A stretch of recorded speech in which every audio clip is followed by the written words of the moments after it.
सीसो ने तिन्नी को दुत्कारा, माँ के अपमान पर हुआ हमेशा के लिए ब्रेकअप। सैराब के आज के एपिसोड में एक ऐसा दिल दहला देने वाला मोड़ आ चुका है जिसके बाद उज्जैनी यानी तिन्नी और सीसो का रिश्ता हमेशा हमेशा के लिए खत्म होने की कगार पर पहुंच गया है। चंद्रा एंटरटेनमेंट पर आज आपको इस पूरे महा ट्विस्ट की एक एक बारीकी पता चलने वाली है। कहानी में अब तक तिन्नी लगातार अपनी मां डॉक्टर नयनिका पर ईशान गांगुली के साथ नजदीकियों को लेकर कीचड़ उछाल रही थी। ईना के भड़काने पर तिन्नी इतनी अंधी हो चुकी है कि उसे अपनी मां की ममता और उनकी मजबूरी बिल्कुल दिखाई नहीं दे रही। लेकिन अब पासा पूरी तरह पलट चुका है। सीसो, जो हमेशा तिन्नी का सबसे बड़ा संबल बनकर खड़ा रहता था और हर मुश्किल में उसका साथ देता था, अब वो तिन्नी की इस बदतमीजी और घटिया सोच को और बर्दाश्त नहीं करने वाला।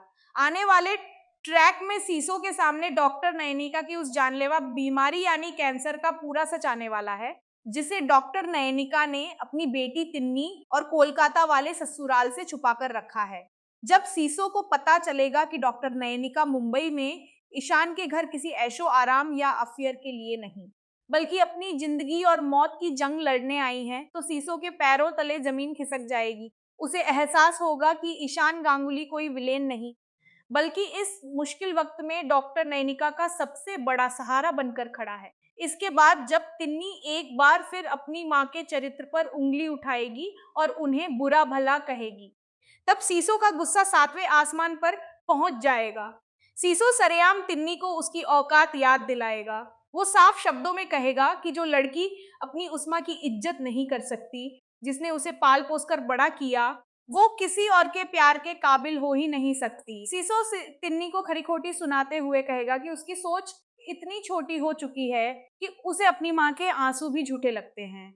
चंद्रा एंटरटेनमेंट के दर्शकों को आने वाले एपिसोड्स में देखने को मिलेगा कि सीसो बिना कोई परवाह किए तिन्नी से अपना सालों पुराना रिश्ता और दोस्ती एक झटके में तोड़ देगा। वो तिन्नी को अकेला छोड़कर सीधा ईशान गांगुली के साथ जाकर खड़ा हो जाएगा। सीसो अब डॉक्टर नयनिका के इलाज में ईशान का हाथ बंटाएगा, जो तिन्नी के मुंह पर सबसे बड़ा तमाचा होगा। तिन्नी को अपनी जिद और ईना की बातों में आने की इतनी बड़ी सजा मिलेगी कि वो पूरी तरह अकेली पड़ जाएगी। एक तरफ माँ का साथ छूट चुका है और अब उसके घमंड की वजह से उसका इकलौता सच्चा दोस्त सीसो भी उसे दुत्कार कर चला गया है। यह देखना बेहद दिलचस्प होने वाला है कि क्या सीसो के इस कड़े कदम बाद तिन्नी की आंखें खुलेंगी या फिर वो अपनी माँ डॉक्टर नयनिका और ईशान से बदला लेने के लिए ईना के साथ मिलकर कोई और खतरनाक साजिश रचेगी।